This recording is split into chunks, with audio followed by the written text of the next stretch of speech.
The call came at 3:17 inches the morning on a Tuesday in January. I was sleeping alone in our king-size bed, which wasn't unusual anymore. My wife had been pulling late nights at her real estate office for the past year, closing deals that apparently required her presence until midnight or later. I'd stopped questioning it around month 3. That was my first mistake. My phone lit up the dark bedroom.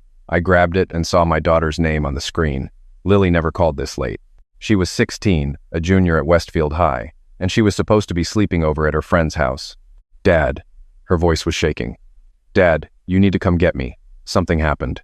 I was already swinging my legs out of bed, feet hitting the cold hardwood floor. "Where are you?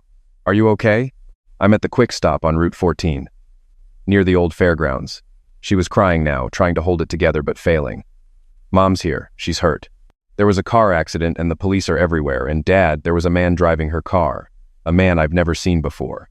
My blood went cold. "Stay right there. Don't move. I'm coming." I pulled on jeans and a sweatshirt, grabbed my keys, and was in my truck in under 2 minutes. The roads were empty and slick with black ice. January in southern Ohio doesn't mess around. I drove 15 miles in 12 minutes, which was reckless and stupid, but my daughter was standing in a gas station parking lot at 3 in the morning and nothing else mattered. I saw the lights before I saw the scene, red and blue strobing against the tree line, turning the snow into a carnival of color. 2 police cruisers, an ambulance, and the crumpled remains of my wife's white Lexus wrapped around a telephone pole. The front end was destroyed, airbags deployed. The driver's side door had been cut away by the fire department. I found Lily sitting on a bench inside the quick stop, wrapped in a paramedic's blanket, a butterfly bandage over her left eyebrow. She looked so small, so young. My little girl who still asked me to check the closet for monsters even though she'd never admit it to her friends. "Lily." I dropped to my knees in front of her and she collapsed into my arms. "I'm okay, Dad, just a cut." "But Mom." She pulled back and looked at me with red-rimmed eyes. "They took her in the ambulance. She was unconscious. There was blood everywhere." "Who was driving?" "You said there was a man." "I don't know him. Some guy. Maybe 35, 40. He was wearing a nice suit. He smelled like whiskey." She wiped her nose with the back of her hand. "Dad, Mom wasn't at any open house tonight. I called her office at 8 because I forgot my charger at home and the voicemail picked up. Nobody was there." Before I could respond, a heavy hand landed on my shoulder. I turned to see Officer Darren Mitchell, someone I'd known for years. We'd played on the same softball league back when I still had time for things like that. "Ryan," he said, "glad you're here. We need to talk about what happened." He led me outside, away from Lily, into the bitter cold where our breath hung in clouds between us. "The driver's name is Victor Arias. He's got priors. DUI 2 years ago, domestic violence charge that got dropped, and he was driving on a suspended license tonight with a blood alcohol level twice the legal limit." Darren paused, choosing his words carefully. "Ryan, your wife was in the passenger seat. They were coming from the direction of the Riverside Inn, the one off exit 12. I knew the place. Hourly rates. The kind of motel you see on crime shows." "How long?" I asked. The question came out before I could stop it. Darren looked at me with something close to pity. "We ran his name through the system. Your wife posted his bail last March, paid a $4,200 fine for him in June. She's listed as his emergency contact." He let that sink in. "I'm sorry, Ryan. I figured you'd want to know from a friend, rather than reading it in a report." I stared at the mangled Lexus, the car I'd made payments on for 3 years while my wife apparently used it to chauffeur criminals to motel rooms. Something inside me cracked. Not broke, not yet, but cracked, like ice on a pond in early spring, and I could feel the cold water rushing up beneath it. "What about my daughter?" I said. "Why was Lily in the car?" "That's something you'll need to ask her." She told the responding officer she was getting a ride home from her mother. But the timeline doesn't quite add up. I went back inside and knelt in front of Lily again. "Sweetheart, why were you in Mom's car tonight? You were supposed to be at Jessica's house." She looked away. "Jessica's mom dropped me off at the mall around 7. Mom was supposed to pick me up at 9. She showed up at 10:30 with that guy in the car. She was acting weird. Laughing too loud. Her lipstick was smeared." Lily's jaw tightened. "She told me to get in the back seat and not ask questions. Said they were just giving her friend a ride home." "And you didn't call me?" "She told me not to. She said you'd overreact," she said. Lily trailed off, then looked me dead in the eyes. "Dad, this isn't the first time. I've seen her texting someone late at night. I've smelled cologne on her clothes that isn't yours. I've heard her whispering on the phone in the bathroom. I didn't say anything because I didn't want to be the one who blew up our family." I pulled her close and held her tight. "None of this is your fault. You hear me? Not one bit of it." We drove to St. Luke's Hospital in silence. My wife, Michelle, was in surgery. A broken collarbone, fractured ribs, and a severe concussion. The doctors said she'd likely recover, but they wanted to monitor the brain swelling overnight. Victor Arias was 3 rooms down the hall, handcuffed to his bed with a police officer stationed outside his door. I sat in the waiting room for 6 hours. Lily fell asleep with her head on my shoulder. I didn't sleep at all. I just sat there, replaying every late night, every excuse, every time she'd told me she had to show a property on a Saturday afternoon and came home with her hair slightly different than when she'd left. 3 years. That's how long Darren said the records went back. 3 years of bail payments and court appearances and God knows what else, and I hadn't seen any of it. I was too busy working double shifts at the fire station, picking up overtime to cover the mortgage and Lily's braces and the property taxes that kept going up. I was too busy being the man who kept the lights on while my wife was out living a whole other life. Around noon the next day, Michelle was awake and asking for me. I told Lily to stay in the waiting room and walked into her hospital room alone. She looked terrible.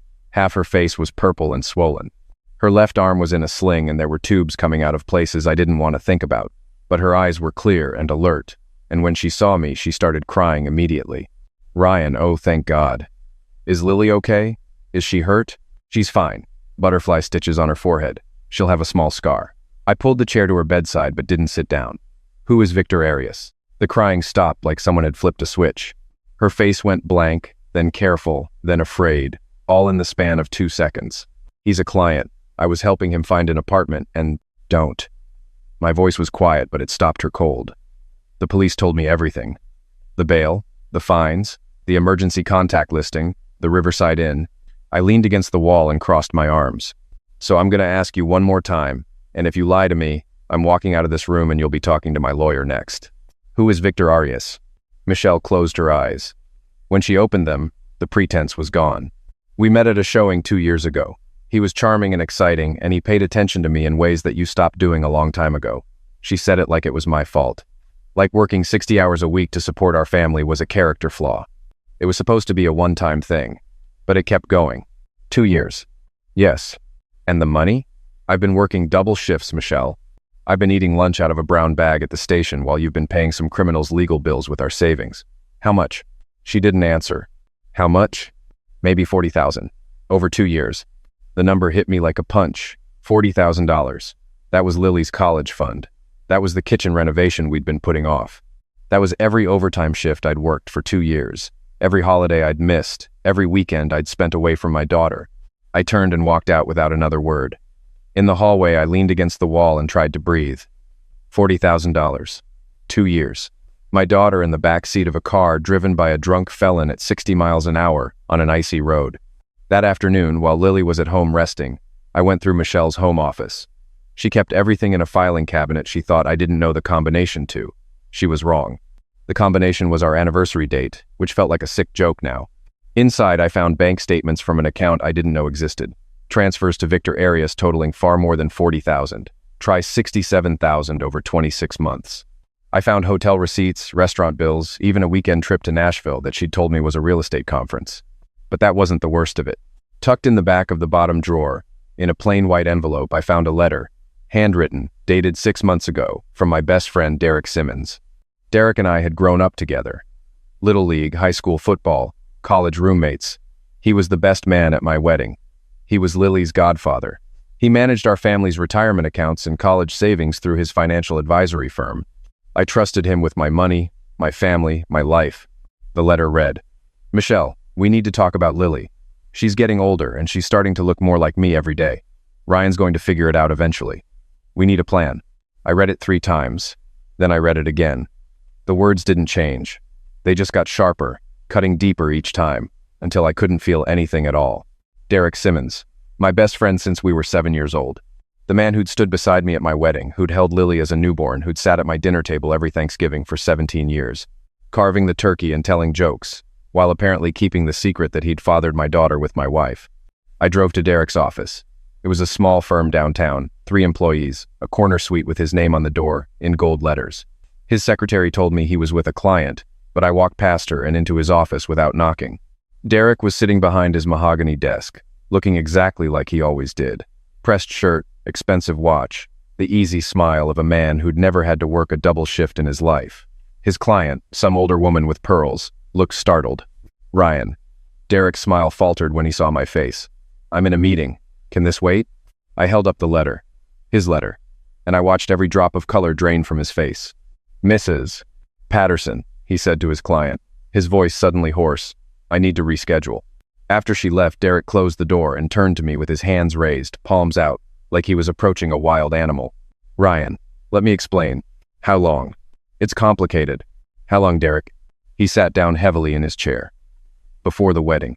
It started before the wedding. 17 years. My entire marriage had been built on a lie. Every barbecue, every holiday, every time Derek had tossed Lily in the air and called her kiddo, he'd known. They'd both known. The money, I said. Our retirement accounts. Lily's college fund. Something shifted in his expression. Guilt mixed with panic. What did you do with our money, Derek? I moved some things around. Investments that didn't pan out. I was going to put it back. How much is left? He couldn't look at me. Ryan. How much? About $12,000. Out of 140. $128,000. Gone. My entire life savings, managed by the man who'd been sleeping with my wife and fathering my child. He'd stolen my family and my future in one clean sweep. I left his office without touching him, which took more self-control than anything I'd ever done in 20 years of running into burning buildings. I sat in my truck in the parking lot for 15 minutes, gripping the steering wheel until my knuckles turned white, and then I made 2 phone calls. The first was to Angela Torres, the most aggressive divorce attorney in Franklin County. She'd represented a buddy of mine at the station 2 years ago and gotten him full custody, the house, and alimony. She answered on the second ring and told me to come in the next morning. The second call was to the Ohio Division of Securities.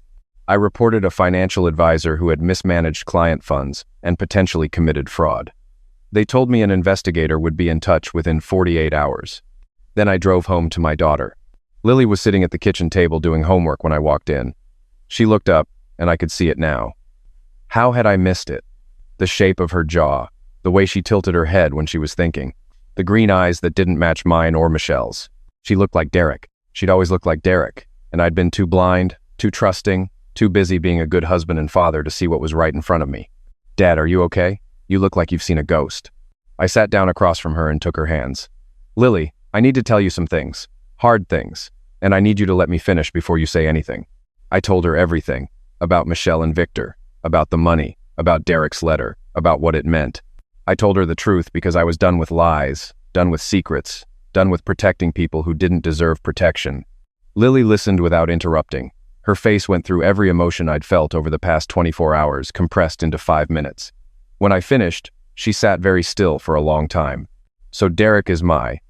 She couldn't finish the sentence. Biologically, yes. But I'm your father. I've been your father every single day for 16 years, and I'll be your father every single day until I die. That doesn't change unless you want it to. I don't want it to change. Her voice was fierce, and tears were running down her cheeks. You're my dad. You've always been my dad. Derek is just the guy who came over for Thanksgiving.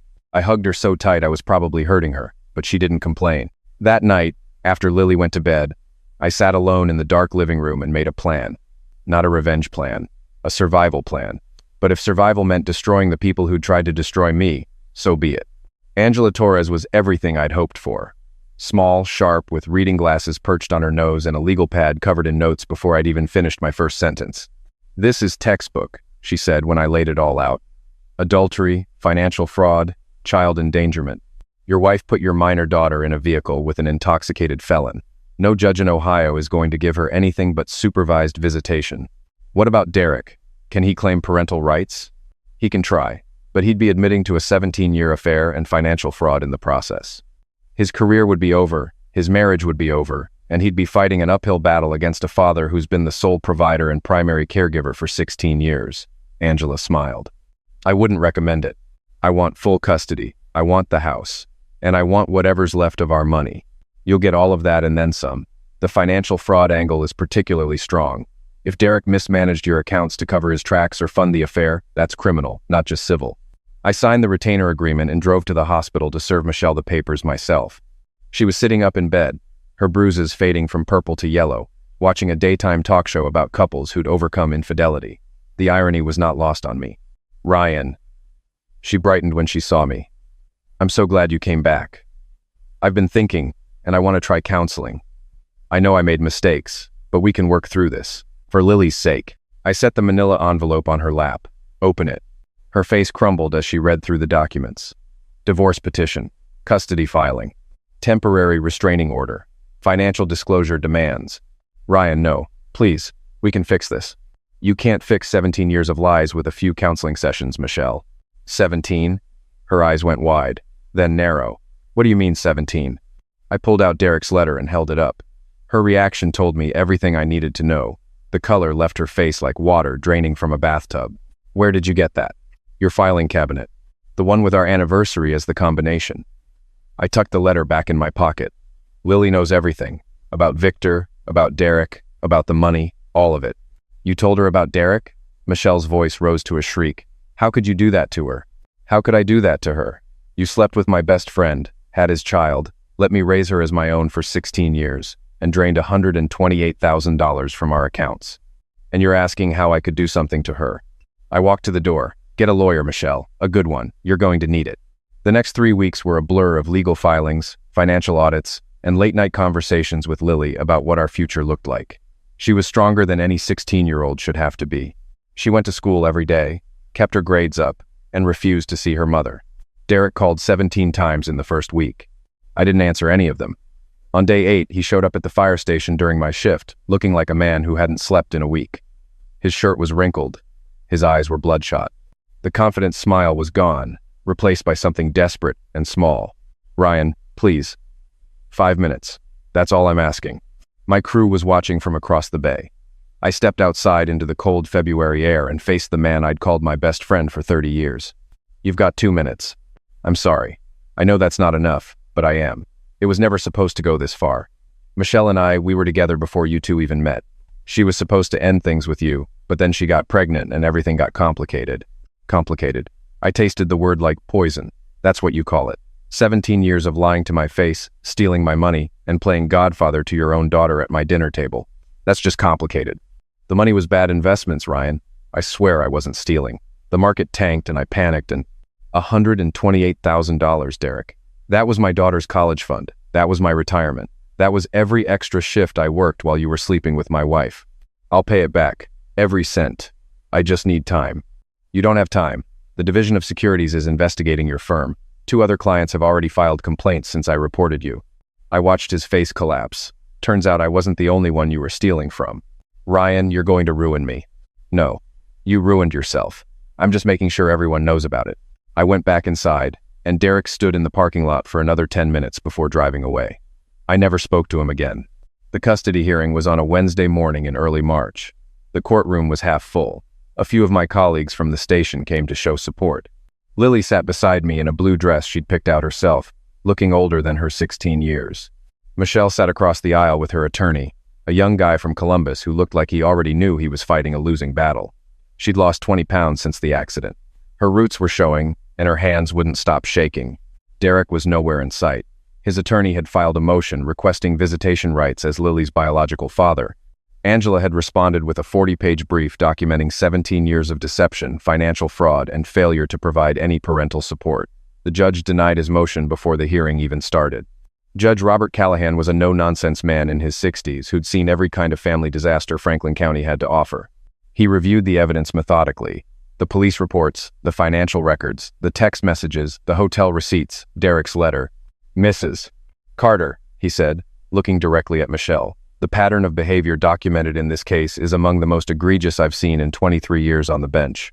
You endangered your minor daughter by placing her in a vehicle with an intoxicated, unlicensed driver.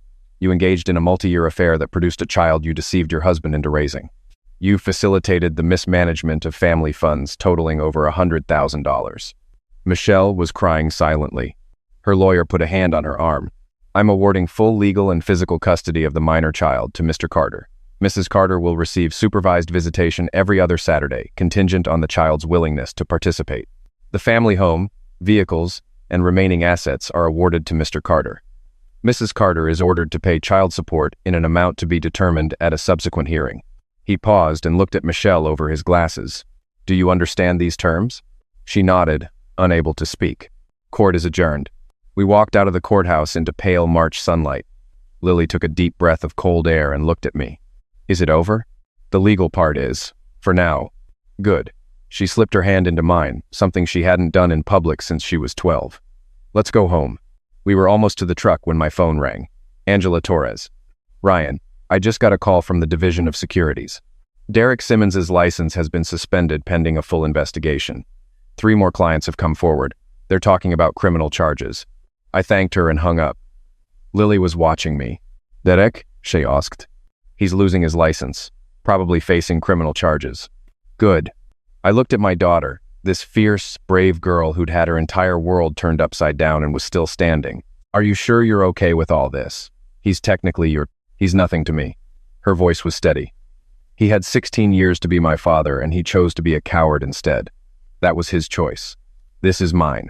We drove home through the quiet streets of our town, past the elementary school where I'd volunteered as a crossing guard when Lily was little, past the park where I'd taught her to throw a football, past the station where I'd spent half my life running toward danger so my family could be safe. The house was warm when we walked in. I'd left the heat on, something Michelle always yelled at me about. We're not heating an empty house, Ryan. Well, it was my house now, and I'd heat it however I wanted. That evening, Lily made grilled cheese sandwiches while I sat at the kitchen table, sorting through the last of the legal paperwork. It felt domestic and normal, and exactly right. Dad, she said, setting a plate in front of me. I want to ask you something, and I want you to be honest. Always. Do you wish you'd never found out? Like, if the accident hadn't happened and everything just kept going the way it was, would you have been happier not knowing? I thought about it seriously, because she deserved a serious answer.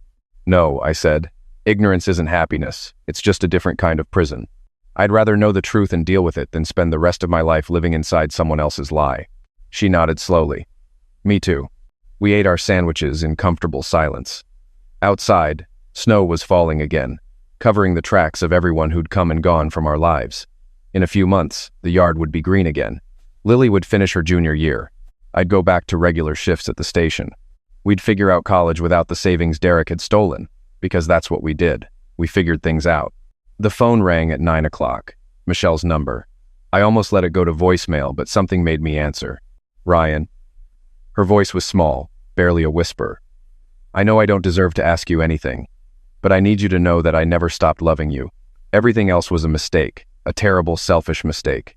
But what I felt for you was real. If it was real, you wouldn't have spent 17 years proving otherwise. I know that now. But Lily is fine. She's strong and brave and good. And that's because of me, not you, not Derek, me. Silence on the other end. Then, you're right. You were always the better parent. I was just too selfish to appreciate it. Goodbye, Michelle. I hung up and turned off my phone. Lily was standing in the doorway, watching me. Mom? Yeah. What did she want? To apologize. To explain. The usual. Lily leaned against the doorframe, arms crossed, looking so much like me in that moment that biology didn't matter one bit. Do you believe her? I believe she's sorry she got caught. That's not the same thing as being sorry for what she did. No, Lily agreed. It's not. Derek's criminal trial started in late April. I didn't attend, but Angela kept me updated. 4 clients had come forward with complaints. Total mismanaged funds exceeded $500,000. His wife had filed for divorce the same week Michelle had, and she'd taken their 2 kids to her mother's house in Kentucky. He pleaded guilty to 3 counts of securities fraud and 1 count of embezzlement. The judge sentenced him to 4 years in state prison and ordered full restitution to all affected clients. I'd see some of my money eventually, but I wasn't holding my breath. Victor Arias pleaded guilty to DUI, child endangerment, and driving on a suspended license. He got 18 months plus 3 years probation. Michelle testified against him as part of her own plea arrangement, which earned her 0 sympathy from me or anyone else. By summer, the house on Birch Street felt different. Lily and I had repainted the living room, replaced the curtains Michelle had picked out, and hung new photos on the walls. Photos of us. Lily, at the science fair. Me in my turnout gear. The 2 of us at Cedar Point, soaked from the water rides, laughing like idiots. The old photos were in a box in the garage. I hadn't thrown them away. Someday Lily might want them, and it wasn't my place to erase her history, only to make sure her future was better than the past. On a warm evening in July, Lily and I sat on the back porch eating ice cream and watching fireflies drift across the yard. Dad, she said, I've been thinking about something. What's that? When I turn 18, I want to legally change my name. Drop the hyphen. Drop Mom's maiden name. Just Lily Carter. clean and simple. I looked at her. You don't have to do that for me. I'm not doing it for you. I'm doing it for me. Carter is who I am. It's who raised me, who showed up for me, who fought for me. I want my name to match my family. I didn't trust myself to speak, so I just nodded and ate my ice cream and watched the fireflies with my daughter. Some nights I still lay awake thinking about all of it. The betrayal, the money, the lies, the 17 years I spent building a life on a foundation made of sand. I think about Michelle alone in her apartment, working at some small agency across town after her old firm let her go. I think about Derek in his prison cell, wearing orange instead of pressed shirts, counting the days until a parole board decides he's suffered enough. I don't feel sorry for either of them. I tried to, in the beginning, because that's what good people are supposed to do. Forgive, move on, be the bigger person. But I learned something important through all of this. Being the bigger person is what got me into trouble in the first place. I was so busy being understanding and trusting and patient that I gave everyone around me permission to take advantage of it. Not anymore. I'm not angry anymore either. Anger burns itself out eventually, like a fire that runs out of fuel. What's left is something quieter and more permanent. Clarity. I see the world differently now. I see people differently. I trust differently. But I still trust. That's the part that surprises me. After everything, I still believe in people. I still believe in family. I just have a better definition of what family means. Family is the girl sitting across from me at dinner, telling me about her AP chemistry exam. Family is the guys at the station who covered my shifts when I couldn't get out of bed. Family is the neighbor who mowed my lawn for a month without being asked, and the teacher who pulled Lily aside and told her she was proud of her, and the lawyer who fought for us like we were her own blood. Family is a choice. It's showing up. It's staying. It's being there at 3 a.m. when the phone rings and someone you love needs you. That's something Michelle and Derek never understood. They thought family was something you could have on the side, something you could schedule between affairs and fraud and lies. They thought they could keep all the good parts and outsource the hard stuff to me. Well, I did the hard stuff. And it turns out, the hard stuff is what matters. Last week, Lily brought home her report card. Straight A's, same as always. She's talking about college now, pre-med maybe, or engineering like one of her teachers suggested. The money is tight since Derek destroyed our savings, but I've been working overtime again. This time though, I know exactly where every dollar is going. No more blind trust. No more filing cabinets with secrets in the bottom drawer. Dad, Lily said last night as I was turning off the kitchen lights. Thank you. For what? For being you. For being my dad. For not letting them win. I kissed the top of her head, the same way I'd done every night since she was a baby. They never had a chance, kiddo. She smiled and headed upstairs, and I stood in the kitchen of the house on Birch Street, listening to the silence that used to feel lonely but now just feels peaceful. The fridge hummed. The heater clicked on. Snow was falling outside the window, covering everything in white, and for the first time in a long time, the world looked clean. I turned off the light and went to bed. Tomorrow there would be more work, more bills, more of the ordinary, unglamorous business of being a single father. But there would also be Lily at the breakfast table, and coffee in my favorite mug, and the knowledge that everything under this roof was real and honest and mine. I slept well that night. The kind of deep, dreamless sleep that comes from having nothing to hide and no one left to fool. And in the morning, when the alarm went off at 5:30 and I swung my legs out of bed and my feet hit the cold hardwood floor, I didn't dread the day ahead. I welcomed it.